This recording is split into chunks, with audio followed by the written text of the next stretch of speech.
Buenas tardes, como diría Miguel Ríos, bienvenidos y gracias por estar aquí. No les saluda Guillermo, no Miguel Ríos. Soy uno de los guías de parques nacionales, en mi caso estoy en el Parque Nacional del Teide y estoy aquí nada más que para presentar al compañero José María. Y como le decía hace unos días, Galán es impresentable porque tiene mucho significado la propia palabra impresentable, pero casi todo es que es casi imposible resumir la figura de Galán en un minutillo, que es lo que tenemos para no invertir tiempo, sino en lo verdaderamente interesante. En principio es un compañero, como muchos de nosotros, empezó a través de Traxa, empezó para allá para el 92 y empezó en el tema de seguimiento de huellas en 1997. Desde el 2017 está adscrito, aparte de como guía e interpretador del Parque Nacional de Doñana, está adscrito a través del MITECO a temas africanos, como diría yo, ¿no? A temas de seguimiento de huellas, y eso pasaremos a través del chat un enlace de un vídeo, porque aquel que esté más interesado en saber pues sobre José María, pues este pequeño vídeo de 3 minutos nos da una idea bastante completa de a qué se dedica. En este caso es un experto en huellas, es un experto en Doñana, pues hemos unido esas dos cosas para el tema de la charla de hoy, que no es una charla, es la primera charla. Pretendemos que esto suceda continuadamente, pretendemos desde el equipo que se nos ha movido esta historia en este momento, que esto pase a través de diferentes charlas. Somos un equipo con un potencial enorme, los equipos de uso público de parques, tenemos un potencial intelectual y un potencial humano inmenso. Por lo tanto, nos planteamos en un primer momento una pequeña charla, unas microcharlas de 40 a 45 minutos a una hora, en la que tratemos temas de interés general y que podamos desarrollar a través de plataformas que nos permita, sin perder tiempo en nuestros trabajos o de nuestro tiempo libre, porque intentaremos pasar el enlace y que se pueda ver a posteriori, poder disfrutar de este tema. Y sin más, les presento a José María, que yo creo que no hace falta presentarlo, pero bueno, era para mí un honor y un placer que me hayan encargado este trabajillo. Pues José María, todo tuyo. Bueno, pues nada, muchísimas gracias y gracias también a todos los que estáis al otro lado del cable este. Vamos a hacer esta presentación compartiendo pantalla, si esta vez me sale, porque ha habido ocasiones en las que hemos intentado compartir pantalla y no ha habido manera, ¿vale? Y bueno, no sé si estáis viendo ahora todos lo que sería el inicio de la presentación. Debe poner ahí huellas fósiles en Matalascaña, una ventana a la Doñana de hace 100.000 años. Ese sería un poco el título de la charla. Al renglón de todo esto, vamos a hablar de una perspectiva interpretativa. Es decir, no voy a hacer una aproximación académica, puesto que hay en el equipo con el que estoy colaborando de la Universidad de Huelva, Sevilla, hay personal suficientemente montado y preparado en todas estas cuestiones que podrían completar esto en otro momento, ¿no? Pero me voy a acercar desde la perspectiva nuestra, de los guías y sobre todo de las personas más normales. Mi aproximación a todo esto, aparte de por residir aquí en Doñana, coincide que en las últimas décadas, los últimos 20 y tantos años, me he centrado mucho en la interpretación de huellas y rastros de ahora, o sea, no de hace miles de años ni cientos de años, sino de las huellas y rastros de fauna y de personas que nos podamos encontrar en la actualidad. En ese sentido, pues nada, voy a empezar haciendo una introducción y una presentación del sitio para todo aquello que no lo conocen.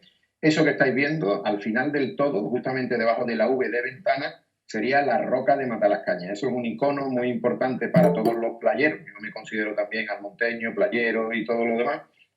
Y eso que estáis viendo es algo totalmente nuevo. O sea, nosotros esto no lo habíamos visto así nunca.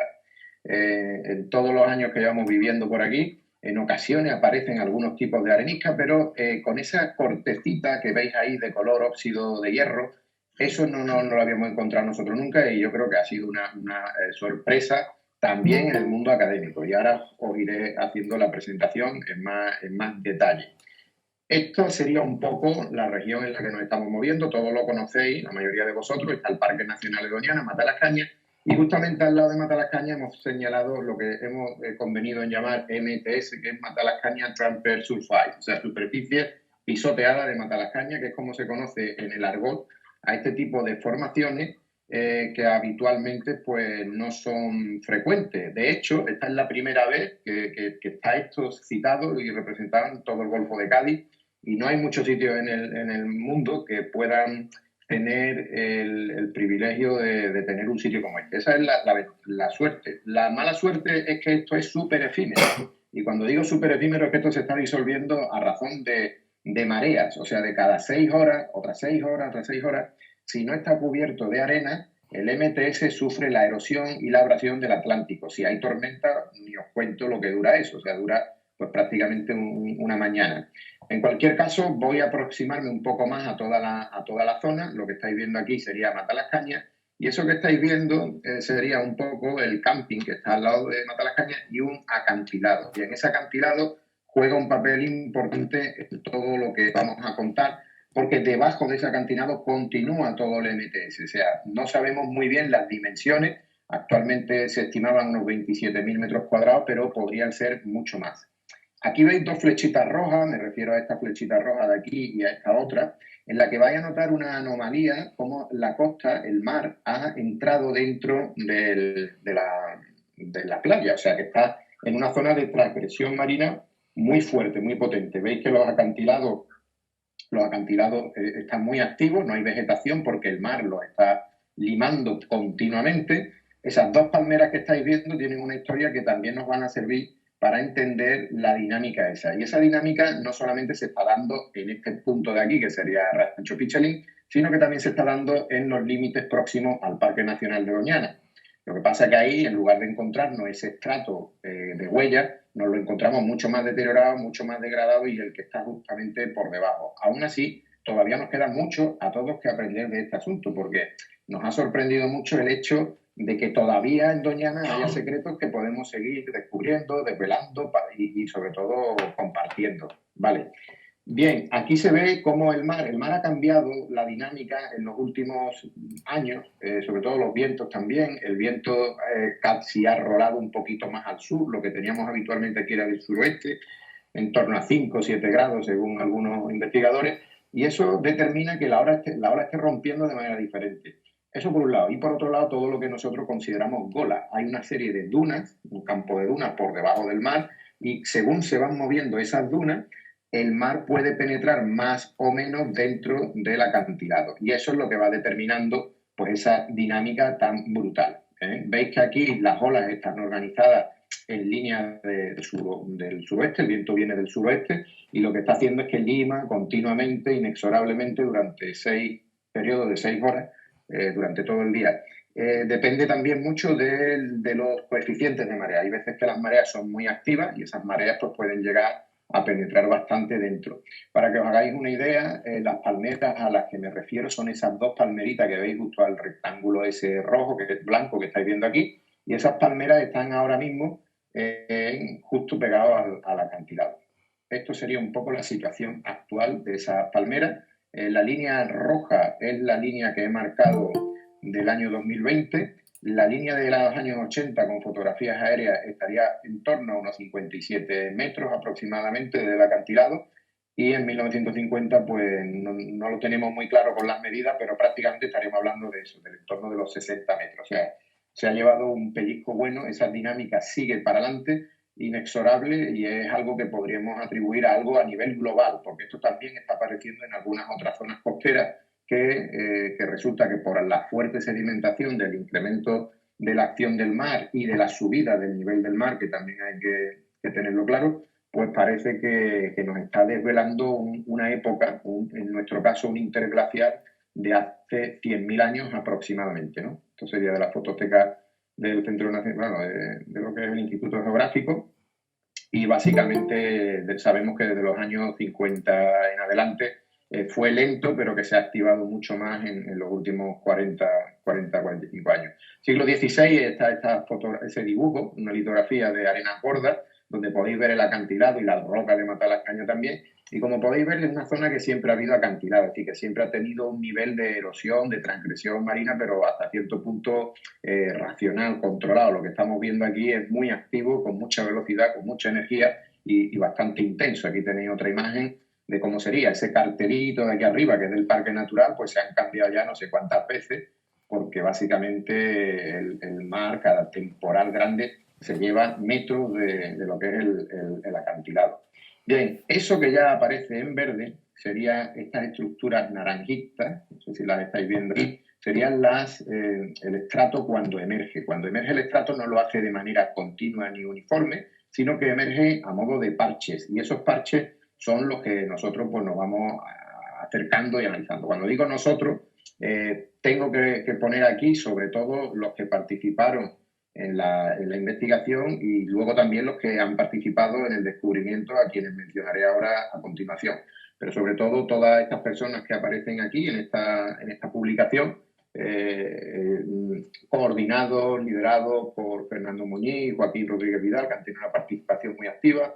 Paula Gómez y Antonio Toscano han estado también sobre el terreno y luego el resto del personal pues, ha estado contribuyendo de muy diversas maneras porque ha sido un trabajo intenso y muy rápido porque la cuestión aquí es contrarreloj, es decir, esta superficie del Pleistoceno está desapareciendo ahora mientras seguimos hablando, ¿no?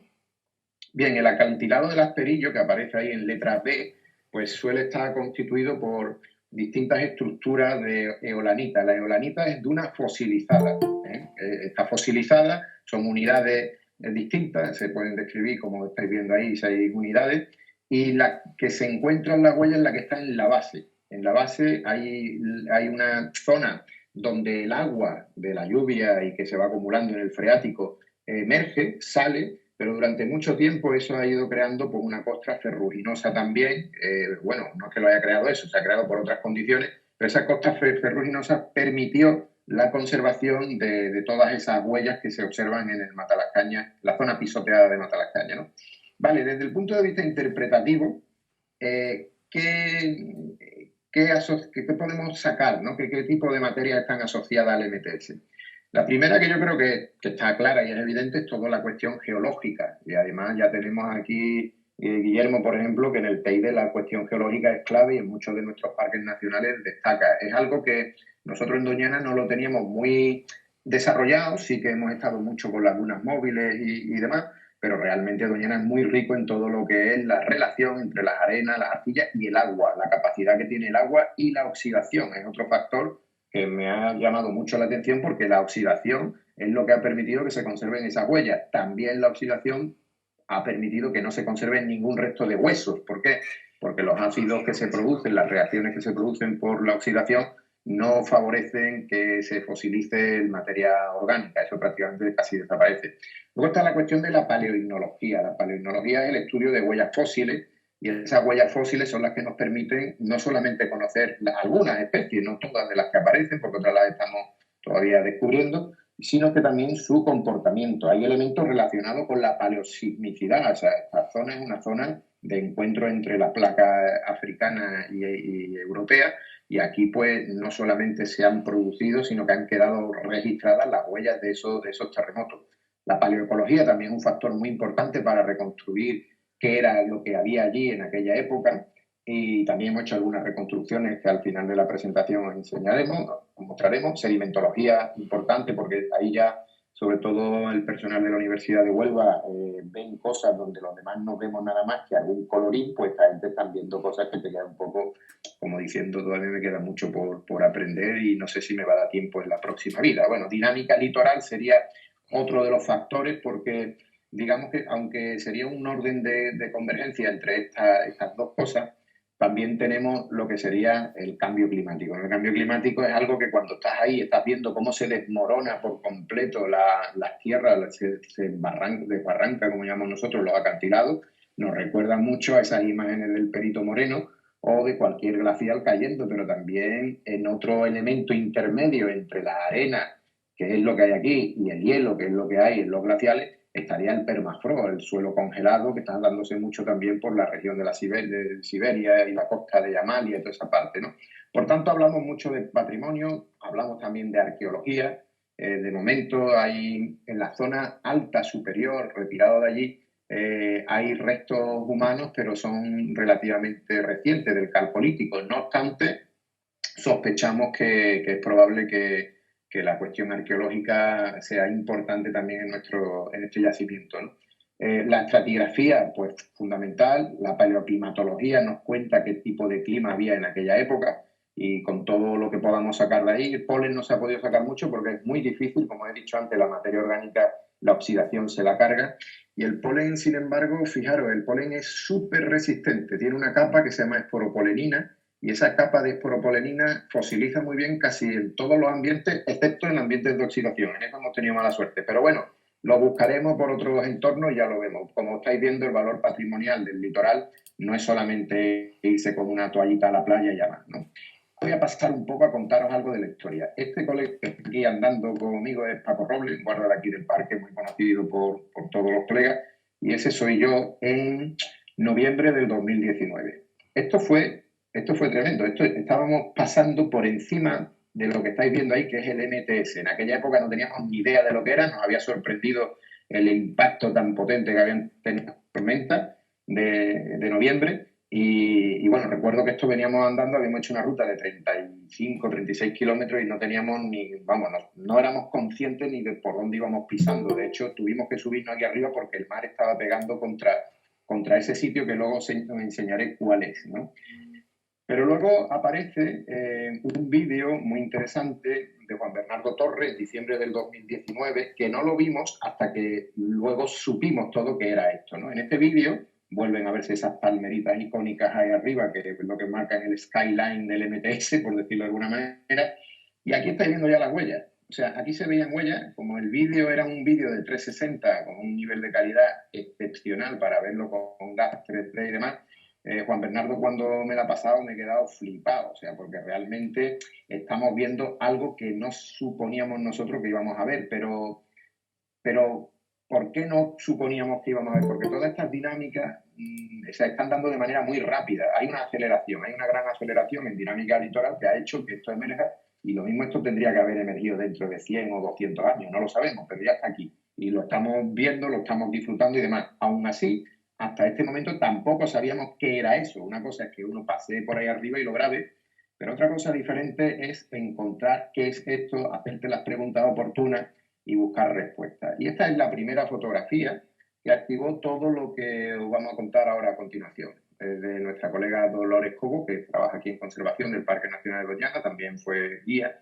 Ana Mateo, que también es guía actualmente, y ellas dos, pues nada, sacaron esta fotografía, mandaron la foto para confirmar de qué se trataba, si eran huellas o no eran huellas, y evidentemente al principio nos costó a todos pensar que sí, pero es que blanco y botella, esto es lo que vieron en ese momento. A la mañana siguiente ya me acerqué para allá y volví al sitio y empezamos a ver que había mucha más diversidad, o sea que lo que había ahí abajo era un estrato impresionante. Lo que sucede que la propia dinámica entierra y desentierra todo eso. O sea que propiamente dicho, quienes descubren el yacimiento hacia lo que es la ciencia fueron tanto Dolores Cobo como Ana Mateo.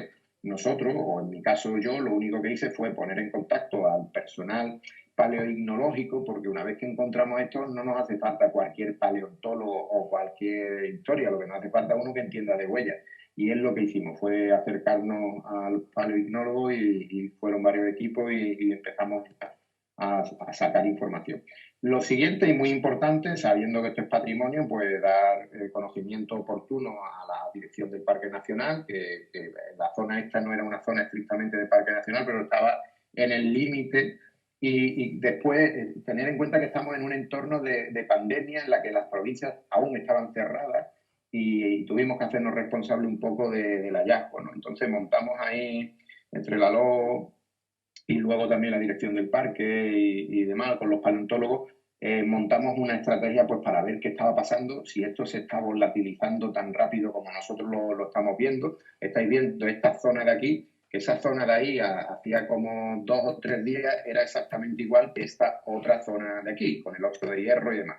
Entonces nos pusimos a trabajar muy rápido porque veíamos que eso se estaba diluyendo, se estaba literalmente disolviendo, se nos estaba escapando del mano. Esto genera en un paleontólogo, en un paleognólogo, genera una tensión brutal, porque ellos están acostumbrados a rocas y están acostumbrados a huellas fósiles que se puedan investigar pues con un tiempo y sin presión.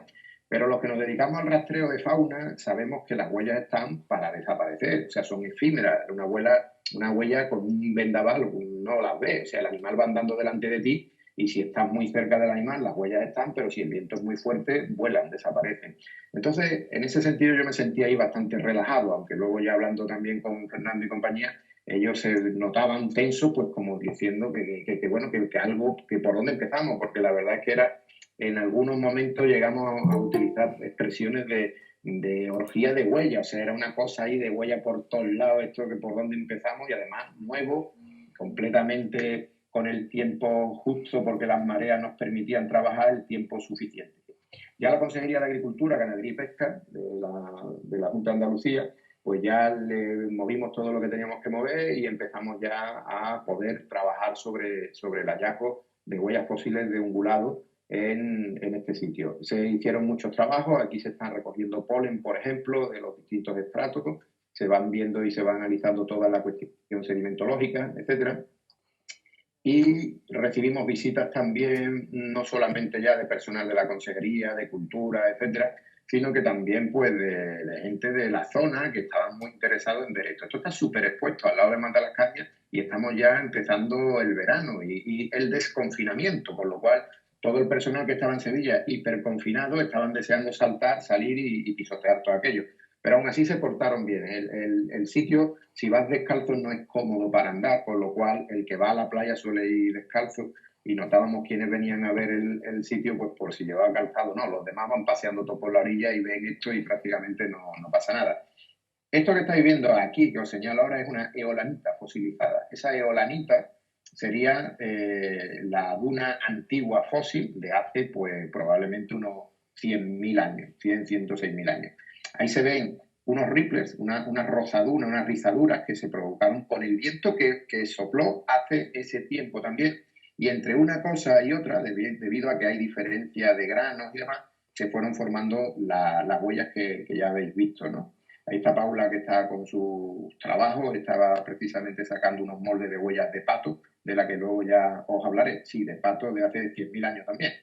Aquí tenemos a colegas de la consejería que estaban georreferenciando, fotografiando y modelizando en 3D todo el conjunto con drones. Y se hizo un trabajo bastante bueno en 3 vuelos de dron y creemos que tenemos bastante, todavía hay que montar toda esa información porque cada vuelo de dron de esos son unas pocos de miles, 20, 30.000 fotografías. Entonces montar todo eso no es una cuestión muy sencilla y además de una resolución bastante grande. En algunos casos, en los vuelos más bajos, podríamos tener resoluciones casi de 1 centímetro. Esto ya sería el tratamiento de cómo ve un paleognólogo las huellas. Nosotros vemos las huellas, como veis aquí, en la posición F, que sería esta, y ellos pues lo están viendo pues, con todo ese tipo de filtros y de análisis y demás. Con eso se empezó a determinar, bueno, cuántas especies habría, pero claro, nosotros hablamos de especies que no tienen nada que ver con lo que ellos hablan. Ellos hablan de morfotipo. Morfotipo, una forma de tipo o una ignita, una ignos, que significa huella. Ignita pues sería huella y paleoignita pues sería huellas fósiles o huellas antiguas. Bien, este sería el morfotipo A. Es el más abundante de lo que hemos estado viendo allí y se corresponde con un ignosgénero que ya está descrito, que se llama Cervípeda, y pertenece probablemente a Uros. Los Uros es el bos primigenio, es el antepasado del toro. Esto por temas de paleoignología, pero tuve una cosa que hacer en Castellón y me acerqué a algunas de las cuevas que había por allí. En realidad no son cuevas, son refugios. Son refugios alucinantes que recomiendo que vayáis a visitar. Está muy bien organizado por la Diputación de Castellón, todas las visitas con los pueblos y demás. Y encontré estas huellas pintadas de hace unos 10.000 años aproximadamente, con un nivel de detalle muy interesante, porque si veis la huella está cerrada por abajo y tiene cierta similitud con alguna de estas huellas que estáis viendo ahí. Esas huellas se componían en un rastro en la roca que llegaba a un sitio en el que la figura había desaparecido, pero afortunadamente quienes descubrieron ese yacimiento en 1920 y tanto habían hecho un dibujo de lo que había ahí, y lo que había ahí era esto, ¿vale? Ese era el dibujo que había delante de esas huellas, con lo cual teníamos unas pinturas de hacía 10.000 años que nos llevaron a identificar por otra vía, el tema de la vía paleontológica, pero aquí lo hicimos por la vía de la historia, de la arqueología, interesante, ¿no? Bien, allí tenía una reconstrucción de un box primigenio, de un muro. Esta sería la regla estándar que hemos estado utilizando y eso sería una pezuña reconstruida de un box primigenio. Luego veréis alguna reproducción del box primigenio. Este sería otro tipo de morfotipo A1, también de la misma familia cervípeda, pero este sería un ignogénero diferente que se llama Bifípides y está relacionado con la actividad de ciervo. Es decir, la paleoignología no habla de animales, sino de la actividad que ha hecho ese animal. Si ha estado allí, si ha estado andando, corriendo, saltando o lo que sea, o cavando, ¿no? Como podéis ver, esas huellas se corresponden mucho y se parecen mucho todavía a los ciervos que tenemos ahora. Es decir, no ha habido una gran diferencia en eso. Este morfotipo A2 es interesante porque es una huella que se ha clasificado recientemente. De hecho, hay una publicación. Voy a dejar luego colgado, o se las paso a Alberto para que os la envíe, los dos documentos de referencia para saber más sobre esto, ¿no? Uno que es la propia publicación en Elsevier del hallazgo y también la publicación de este asunto, ¿no? Esto es un nuevo ignogénero o ignoespecie que se llama Suidignus, suidos, jabalí, ignus, huella y galani, ¿vale? Esto está relacionado con la actividad de jabalí, pero el mismo jabalí que tenemos ahora, sus escrofas, misma especie, pero con un tamaño y una dimensión totalmente distinta al que tenemos actualmente en Doñana. Los jabalíes de Doñana ahora mismo son bastante pequeñitos, pero los jabalíes que había en aquella época tenían una talla mucho mayor y además con una reconstrucción que hice, que es esta que estáis viendo aquí, en la que de alguna manera el jabalí tiene unas defensas mucho más fuertes, tiene también las células mucho más alargadas.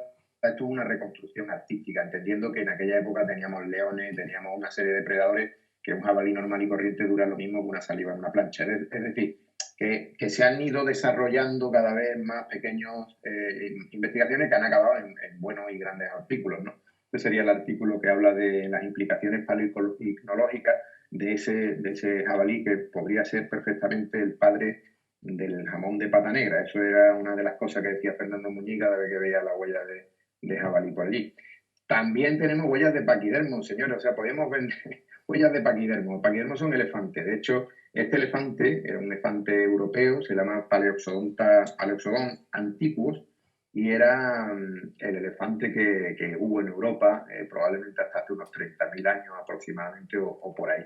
Lo interesante de esto es que se han encontrado rastros de estos elefantes también en la zona del Algarve, de Portugal, por lo que al final tenemos una región muy interesante que será la región gaditano o nubo algarvense del Atlántico, todo lo que es el Atlántico peninsular hasta el estrecho de Gibraltar, que de alguna manera tuvo unas particularidades y una fauna prácticamente común. De hecho, esa región es una región corológica, es una región de plantas, de vegetación, que sigue utilizándose actualmente y se sigue denominando región gaditano o nubo algarvense. Vale, huellas de cánido seguramente relacionadas con lobo, porque en aquella época entendemos que es lo que había. Sabemos que había también cuón en la península ibérica, pero las huellas no se correspondían tanto a cuón. De hecho, necesitamos más huellas todavía para ir sabiendo más cositas. Morfotipo que vemos B1 y B2 de aves. Eso que estáis viendo aquí, algunas son de anseriforme y pertenecen posiblemente a Presboriformipes. Esto sería otro ignogénero que los paleontólogos le han denominado así en distintas publicaciones. Es decir, los ignogéneros tienen que estar publicados. Si no están publicados, son huellas, pero no sabemos todavía ni la especie ni nada. Este, aunque no se ve muy bien, eso que estáis viendo ahí podría ser un par de centímetros.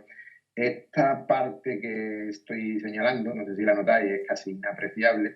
Pues esto podría ser de un chorlitejo y de hecho tiene esas características, incluso los chorlitejos de ahora que siguen andando por allí, porque los tres dedos que marcan, pues uno de los ángulos es mucho más abierto que el otro, que se observa más o menos ahí. Por supuesto en el ordenador no se ve tan bien, pero sobre el terreno se veía muy bien porque todo esto se está diluyendo a grandes rasgos. Para que no se diluya todo del todo, se sacaron una serie de muestras. La intención y el compromiso es exponerla en algún centro del Parque Nacional, Museo Provincial de Huelva. Ya se verá el sitio cuando tengamos las condiciones y cuando sepamos más sobre este sitio.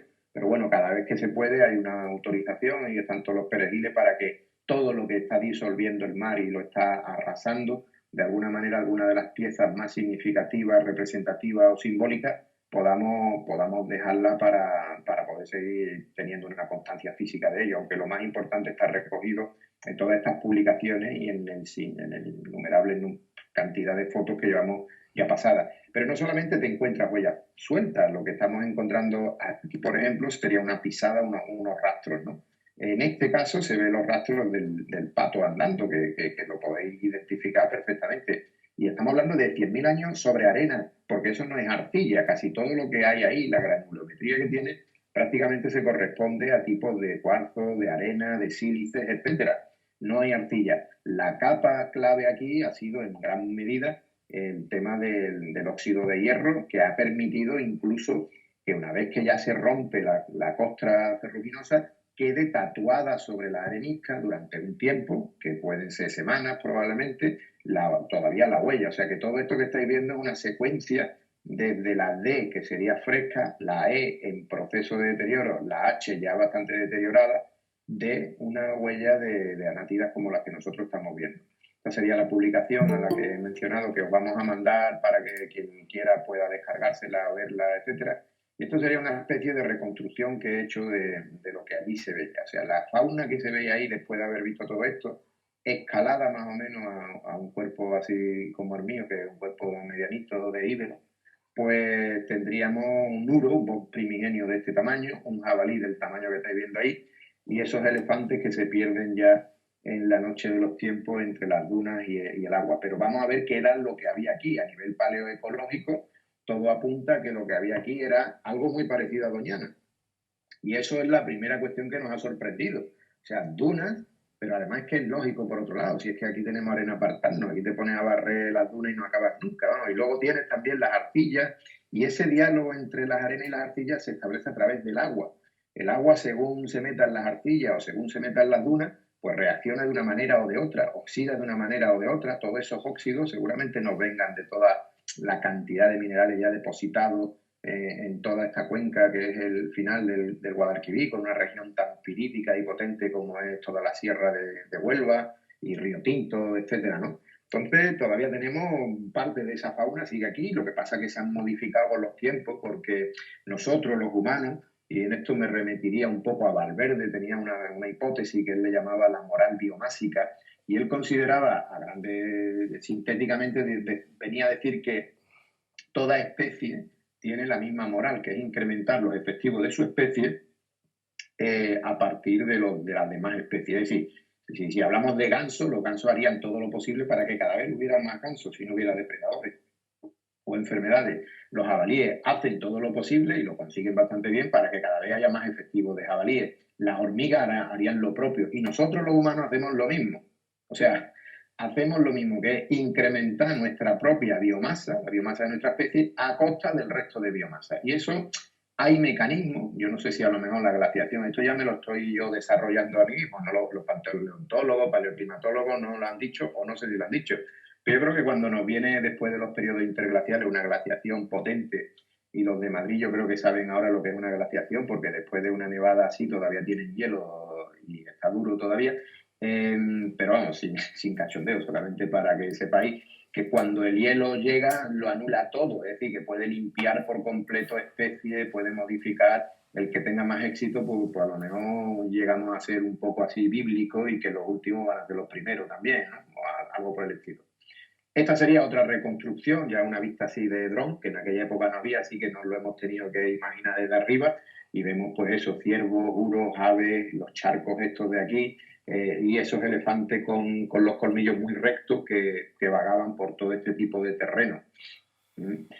Bien, esta sería ya no una reconstrucción, sino una fotografía que encajaría más o menos en el tipo de ecosistema a priori que podría pasar. Es decir, el terreno tiene una memoria también histórica o geológica o natural. Estas huellas que estáis viendo aquí son huellas de ciervos actuales. Y esto está justo al lado del sitio donde nosotros estamos. Aquí hay huellas de patos también. Estas huellecitas que estáis viendo aquí son de garza. Huellas humanas también hay por aquí. En fin, tenemos un poco un mix de huellas en torno a un charco de agua dulce. El agua dulce es la clave quizás de toda esta cuestión. Aquí tenéis otra fotografía, ¿vale? Esto está justo pegado al lado. Esto es algo de ahora, muy dimensionado y pequeñito. En aquella época, por supuesto, mucha más vegetación, seguramente de otro tipo parecido, en Ebro, Sabina, porque no ha cambiado tanto. O sea, estamos hablando de 10.000 años, no estamos hablando de mucho. Estos siguen ahí, las ranas, hay una población de ranas impresionante en toda esta zona que a priori dice uno, pero si aquí solo hay agua salada. Bueno, pues estas se buscan la vida, tienen colores más terrosos y se alimentan bastante bien, ¿no? Hay huellas de esta pequeñita que estoy viendo aquí, o huellas de rana, que son estas otras que estáis viendo por aquí. También ratones, en fin, todo eso. Esta es la palmera hace unos días, y eso que estáis viendo son unas mesas que están pegadas a la palmera. Este tronquito que estáis viendo aquí, pues hace como un par de semanas estaba de pie. Es decir, todo está cambiando a un nivel muy rápido, a una velocidad brutal. ¿Por qué?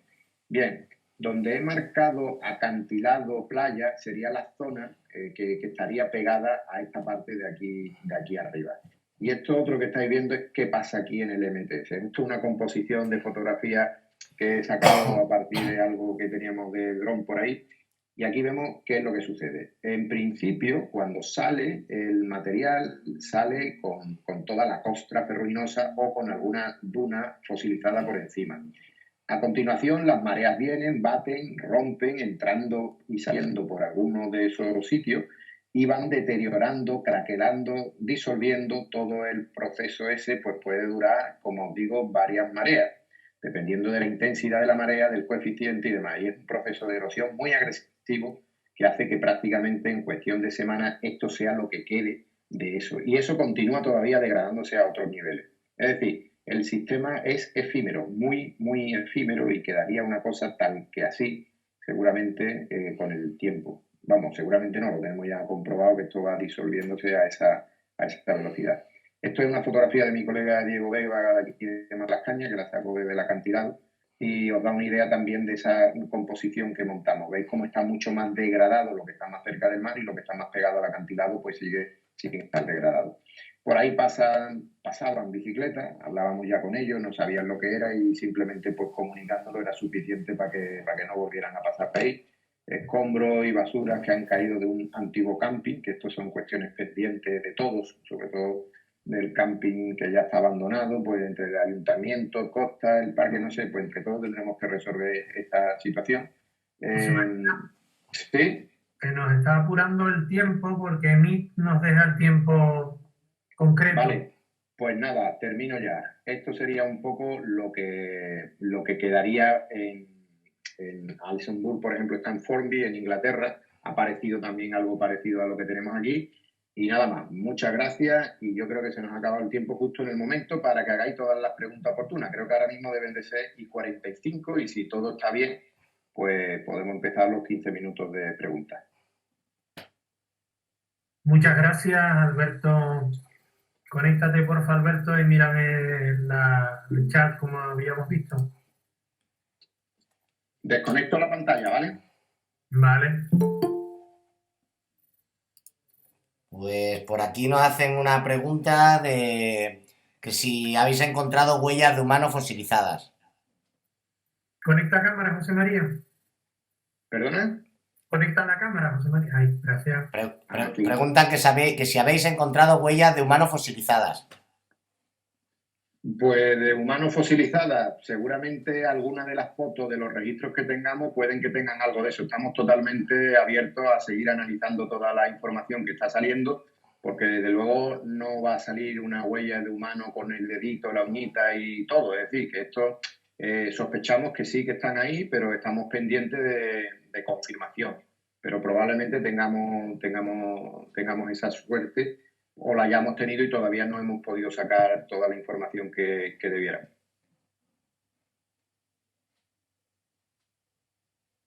Las cositas. Recordamos que podéis preguntar por el chat o incluso como todo parece que funciona bien, podéis intentar hacer la pregunta personalmente también. A mí me gustaría preguntarte, Galán, cómo lo tenéis pensado implementar desde el punto de vista educativo. Si lo vais a incluir en visitas, si tenéis pensado sacar material sobre ello. Bueno, en principio ahora mismo estamos en la fase de aprendizaje, o sea, se está aprendiendo sobre la dinámica del sitio, se está aprendiendo también sobre todo lo que está apareciendo, describiendo las especies, y es un trabajo que lleva su tiempo y sobre todo en un entorno tan efímero como el propio del acantilado, pero también un entorno tan complejo como el marco histórico que estamos viviendo del coronavirus. Es decir, no todos los investigadores han podido pasar todo el tiempo que les hubiera gustado aquí, porque hay veces que están confinados, hay otras veces que no se puede pasar de un país a otro, hay gente de Portugal, hay gente de Gibraltar, en fin, hay gente que están dispersos por la península y eso nos lleva un poco más de lentitud, pero no obstante, con los recursos que tenemos, hacemos todo lo que se ha podido hacer y mucho. Con los recursos que tenemos hemos hecho mucho. Creo que a lo mejor sí sería interesante pues que a quien corresponda todo lo que son cuestiones de investigación. Yo no estoy metido en el mundo de la investigación, pero entiendo que si no hay capacidad para investigar este tipo de cosas, una parte de un patrimonio muy valioso, muy exclusivo que nos ha tocado vivir en un momento histórico tan particular y básicamente con más recursos yo creo que podríamos empezar a hacer cosas de ese tipo al que tú te refieres. Pero no solamente son recursos económicos. Nosotros desde la Administración del Parque en esto se ha volcado, sin ser una competencia estrictamente suya, pero por el compromiso de conservación del patrimonio, tanto el área de conservación como el área de uso público y el propio director del parque se han metido a hierro para que tengamos esto bien documentado. Pero necesitamos luego, cuando terminemos, porque ya te digo, estamos en un proceso todavía de investigación, esto pasó en junio, o sea, es que de junio hasta ahora hemos tenido unos pocos de meses para sacar información, luego se cubre todo de arena y estamos deseando que salga otra vez el acantilado. Bueno, nosotros estamos deseando que salga. Lo que pasa es que salga ese acantilado quiere decir que nos quedamos también sin acantilado. Vale, mira, pregunta también Irene María Arnaldo Giner, ¿qué medida vais a tomar de cara a los visitantes para evitar el pisoteo? Bueno, evitar el pisoteo en un sitio en el que el mar lo va a disolver todo, la única opción posible es seleccionar las piezas más representativas, las que tengan mejor calidad de registro y conservarlas fuera, porque no se puede hacer una conservación in situ, habría que hacer una conservación ex situ. Y para eso contaríamos con algún centro de interpretación del parque o del Museo Provincial de Huelva o algún sitio así. Pero también este año, como teníamos allí vigilantes COVID, los vigilantes COVID eran chavales y chavalas muy interesados por este asunto. Cada vez que íbamos allí los atendíamos, hablábamos con ellos, tenían mucha curiosidad. Y ellos mismos, pues cuando veían algo muy bruto, pues que alguien que va a pasar con un vehículo, pues les decía, oye, no pase, que eso es así. Y en general casi todo el mundo ha sido bastante. No se ha producido vandalismo, ni se ha producido ninguna actividad de ese tipo. Entre otras cosas porque el confinamiento no lo permitió y cuando ya empezaron a abrirse las provincias, empezó aquello a rellenarse de arena y al rellenarse de arena, pues sencillamente se cubrió y ya está otra vez conservado bajo la arena. Muy bien. Preguntan también José Antonio Sánchez, ¿se tiene idea de si conforme el mar derrumbe el acantilado quedarán expuestas nuevas zonas de huellas? Sí, sí, eso es seguro. O sea, es seguro porque ya lo hemos comprobado un poquito más para adelante del acantilado, en dirección a Mazagón. Hay zonas que están saliendo, lo que pasa es que no sale en las dimensiones que hemos visto aquí en el MTS próximo a Matalascañas, sino en zonas que pueden tener 8 o 10 metros cuadrados debajo del acantilado, después de un derrumbe, cuando el mar llega, quita toda la arena y lo retira, se ven que sigue habiendo ignitas y que sigue habiendo marcas de las que hemos hablado. Es algo muy apasionante porque por un lado vamos perdiendo cosas, pero por otro lado van apareciendo también. Es decir, están haciendo un trabajo del mar que nos está evitando tener que movilizar nosotros toda esa arena. Muy bien. Natalia Magdalena pregunta, Máximo de Cantabria, ¿nos puede hablar sobre cómo hacían los moldes en este sustrato? Gracias, un saludo. Alginato.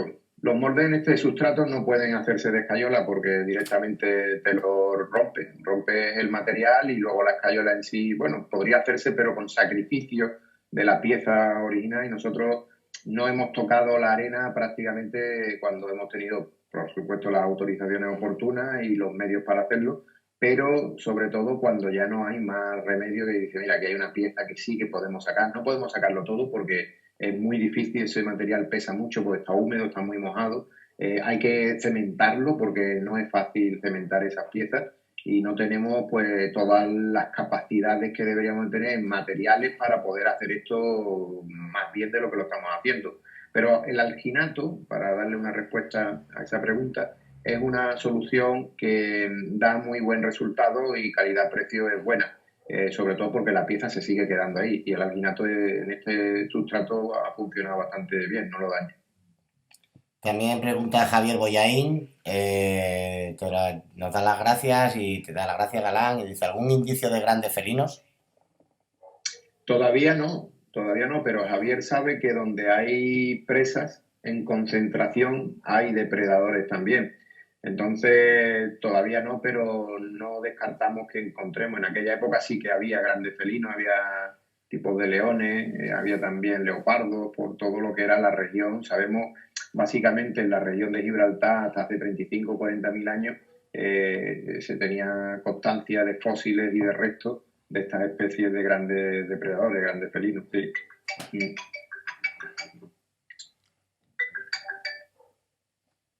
Sí, podréis seguir Sí, hablando. la asociación Cani nos pregunta, ¿habéis podido hacer un escaneado de toda esa área para poder Sí, conservarlo sí, digitalmente para siempre? efectivamente. El escaneado se ha hecho con dron, son 3 vuelos de dron y el escaneado cuando lo podamos tener disponible primero para los investigadores, para que vayan viéndolo y luego es que pesa mucho. Esos vuelos se han hecho a 20 y a 3 metros en algunos casos, a 20 metros de altura y a 3 metros para tener una visión mucho más panorámica del conjunto y por otro lado para tener elementos de detalle para analizar esas otras fases y empezaremos yo calculo que en poco. Muy bien. Antonio Rivas nos pregunta, ¿sabes dónde está el yacimiento más cercano similar a este MTC? En MTF. Inglaterra, el que os he puesto ahí, el Formby, es el que yo sé que está ahí, pero también en Portugal hay una islita que tiene huellas fosilizadas en las dunas, eolanitas, pero no como esto, o sea, no estamos hablando ni de esta superficie, ni de estas cantidades, ni de estas calidades de registro, porque aunque sea efímero, la calidad que tiene la huella es muy buena, o sea, tanto que podemos distinguir tamaño, podemos distinguir tipo de paso y otra serie de características. Verena Iglesias nos preguntaba qué método se ha utilizado para hacer ahí las huellas. Entiendo que queda contestado anteriormente, ¿no? Nos preguntan también cómo se data este tipo de huellas. Al ser un material tan efímero en su formación, debe ser complicado ponerle fecha. Nos lo pregunta Sí. José Heriberto Lorenzo Pérez. Bueno, hay varias cosas. La primera cuestión sobre la datación es por un método que se llama, creo que recordar, OSL, me parece, es análisis de luminiscencia. Creo recordar, ¿eh? Porque ya os digo que no soy paleontólogo, pero el OSL era la forma que abarca un lapso de tiempo mucho más antiguo que el carbono 14 y prácticamente pues eso da dataciones de esas arenas del entorno de los 100, 106 mil años con un rango de flexibilidad. ¿Pero qué significa OSL? Pues significa que parece ser que el cuarzo, por eso se hace en cuarzo, el cuarzo cuando se sedimenta y se deposita registra el momento en el que recibió el último fotón y el sistema de OSL te dice cuándo fue la última vez que ese cuarzo estuvo expuesto a la luz solar. Y es en lo que se basa este sistema de datación. Vale, nos preguntan también, ¿se tiene intención de explicar a todos los guías oficiales y de empresas de esta documentación y del programa educativo, al igual que hace poco más de un mes tuvimos la del centro del Lince? Muy interesante, por Pablo Castellano. Sí, bueno, de hecho ya se ha hecho, en parte se hizo a través de la Fundación Doñana 21, se ha dado ya una primera charla informativa sobre esto a los empresarios de uso, vamos, de uso público, de lo que son visitas y demás, y también lo hemos hecho en la Asociación de Guías de Doñana y estamos abiertos a compartir toda esta información con quien quiera. De hecho, este tipo de acciones que se promueven ahora desde el grupo este de parques nacionales y demás, yo creo que habría que fomentarlo también en otros parques nacionales. Creo que tenemos un patrimonio en los parques nacionales que muchas veces estamos todos muy quemados de cómo está el parque. Bueno, yo creo que lo que tenemos ahora no lo hemos tenido nunca, la oportunidad de disfrutar de este tipo de detalles, de nuevos descubrimientos, y estamos en una época en la que necesitamos reapasionarnos porque todo lo que está a nuestro alrededor aparentemente parece que se está derrumbando, pero en realidad está surgiendo algo nuevo. Yo creo que la metáfora del acantilado que se cae, pero que nos descubre cosas nuevas, es lo que está pasando también en el entorno histórico que estamos viviendo ahora con la COVID. Suso Framil nos pregunta que si estas arenas son las que llamamos playas fósiles de hace 120.000 años como las que tenemos aquí. Suso es Sí, de Galicia. Galicia, sí. Él no sé si sigue en las Islas Cíes o por ahí, yo no las conozco muy bien, las dunas de allí, o sea, he estado allí, estuve con lo del Pichi, con lo del Chapapote durante un tiempo, pero no estuve a lo que estaba de ver huellas, ni mucho menos dunas, ¿no? Pero son dunas fósiles que están en ese interglacial y efectivamente pueden tener el orden de 100, las nuestras pueden estar ahí, tiene 106.000 años, pero también las que puede tener en el Atlántico Suso pueden ser de 120.000 años, no lo sé, pero probablemente sea. Bueno, pues esas han sido todas las preguntas. Si te parece bien, Guillermo, le despides a José María.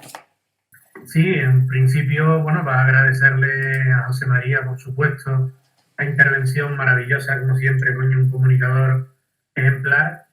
Y también, como no, agradecerle tanto a Alberto la organización como la participación. Como os decía antes, Galán, yo como estoy en Canarias veo menos números, pero en el rango que he ido viendo estábamos holgadamente sobre los 60. Creo que es importante que en este primer paso que ha sido de contacto hayamos implicado tanto personal con ganas de aprender y ganas de meterse en este mundillo, ¿no? No sabemos ahora mismo decirles cuál es la fecha de la siguiente intervención, ni siquiera de la siguiente ponencia, pero pretendemos pasar una pequeña evaluación a través de un formulario que hicimos para inscribirse, y en ese momento, bueno, pues querríamos que todos ustedes participaran en él, sugiriendo nuevos temas y aportando incluso desde algunos parques la posibilidad de tomar el relevo que ha hecho José María en este caso. No podemos extendernos más porque estamos utilizando una plataforma de carácter gratuito, tenemos muchas ganas pero pocas perras, y bueno, se nos está acabando el tiempo. Gracias a todos y espero que esto lo volvamos a repetir en breve. Venga, pues nada. Venga, si queréis encendemos todos las cámaras por vernos y hacemos una foto grupal ahí un poco, hasta donde aguante. Venga. Bueno, muy bien, pues nada, pues hombre, estáis aquí, Jaime, muy buena, está mi colega Jaime del Plan de Acción aquí, y estamos metidos también en elementos muy interesantes sobre, en fin, sobre la conservación de la naturaleza y la espiritualidad humana, que yo creo que también es muy importante. Irene también está por aquí, pues nada, un abrazo a todos los que estáis en otro lado, y lo que sería lo suyo sería que algún día pudiéramos vernos todos juntos y visitar esto a pie y meternos ahí en el agua y revolcarnos en la arena y comer algo que nos evoque aquella época tan interesante. Yo creo que ya cumplimos el horario, hemos llegado puntualmente a las 8 y esto se cortará ya, casi seguro. Así que un abrazo. Un abrazo grande a todos, muchas gracias a todos. Seguimos en contacto, ¿vale? Enhorabuena.